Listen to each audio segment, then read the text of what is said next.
On espère que la petite installation totalement bricolée va tenir. Bref, salut à toutes et à tous, bienvenue sur Geeko World. Aujourd'hui dans cette nouvelle vidéo, on va parler de l'Anime Japan 2024. Vous le savez, chaque année sur la chaîne, dès qu'il y a l'événement qui arrive, et on en parle forcément à travers des vidéos récapitulatives des annonces. L'Anime Japan 2024 a lieu cette année à Tokyo du 23 au 24 avril 2024. À l'heure où je tourne cette vidéo, la première journée s'est conclue, la journée du 23, et on va donc passer en revue tout ce qui s'est passé ces dernières heures. Honnêtement, le programme est plutôt joli, mais le plus lourd arrivera demain. Avant de commencer, comme d'hab, si vous découvrez la chaîne avec cette émission, déjà bienvenue à vous et je vous invite à vous abonner à la chaîne. Ici on parle d'actualité de manga et animé sur YouTube, mais pas que. Et vous pouvez également lâcher les pouces bleus et me rejoindre sur les réseaux sociaux si vous voulez m'aider. Voilà, je suis dispo un peu partout. Et on va commencer avec un truc qui m'intéresse moi particulièrement. On va parler de l'animé Blue Box. Blue Box, c'est tout simplement l'adaptation du manga du même nom, connu aussi sous le nom de Ao no Ako au Japon. C'est un manga roman slash sportif du Shonen Jump. Et c'est un des titres du magazine que j'apprécie le plus parmi toutes les dernières nouveautés ces dernières années. Donc voilà, j'ai très hâte. Il y a eu un tout nouveau teaser, un premier vrai trailer, même j'ai envie de dire par rapport à l'animé. On sait maintenant que ça sortira au mois d'octobre 2024. Je vous en mets quelques images à l'écran. Et autant les premiers visuels, ça m'avait pas l'air très cohérent avec, on va dire, le style graphique du manga. Là, j'étais beaucoup plus conquis par ce que j'ai eu cette fois.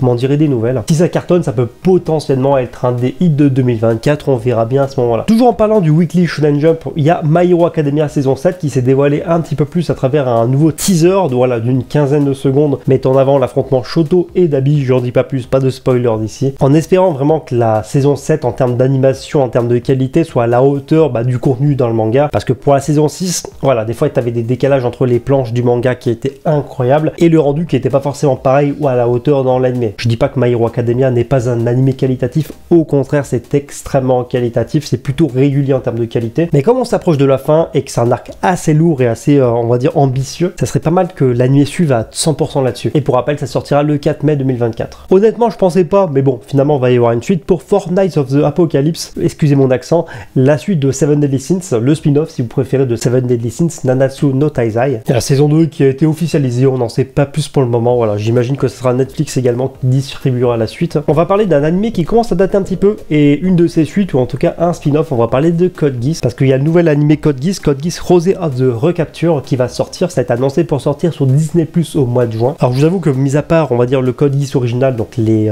deux saisons de 25 épisodes, donc les 50 premiers épisodes que je vous recommande à 100% si vous n'avez jamais vu, parce que c'est un animé qui commence à dater, mais c'est vraiment incroyable. Ça a un côté un petit peu de Death Note un petit peu par moment. Le reste j'ai pas suivi. Je sais qu'il y a des suites qui existent avec la résurrection de Lelouch, tout ça, mais voilà, moi j'ai jamais suivi. Peut-être que je vais m'y réintéresser par rapport à cet animé. Après honnêtement je m'inquiète un peu parce que Disney Plus c'est un peu une catastrophe, surtout pour la trad. La trad, je sais pas comment ils font, mais des fois avec mon peu de niveau de japonais, enfin qui est pas terrible en tout cas, mon niveau de japonais assez basique, j'arrive à mieux comprendre les phrases que ce qui est traduit et je vois qu'il y a un problème. Donc je me dis que c'est quand même dommage que ça arrive sur Disney Plus, et Disney Plus, mine de rien, quand on fait le calcul, il commence à s'accaparer pas mal de projets, mais qui sabotent un petit peu. Donc c'est-à-dire comme par exemple Undead Unluck, qui aurait pu potentiellement être un gros carton à l'international, et ça a totalement floppé parce que la distribution et la communication étaient catastrophiques de la part de Disney, sans parler d'Atrad, enfin bref, je vais pas revenir sur l'événement. Donc je suis plutôt curieux et content qu'il y ait un spin-off ou une suite éventuelle, je sais pas comment ça se situe, de Code Geass, mais voilà, ça me dérange un peu que ça soit sur Disney Plus. La deuxième partie de la saison 2 de Mushoku Tensei s'est offert un nouveau teaser ou une petite bande-annonce si vous voulez, et on sait désormais que ça sortira le 7 avril 2024. Les fans de l'anime Beastars pourront découvrir le final du manga, en tout cas la fin de l'adaptation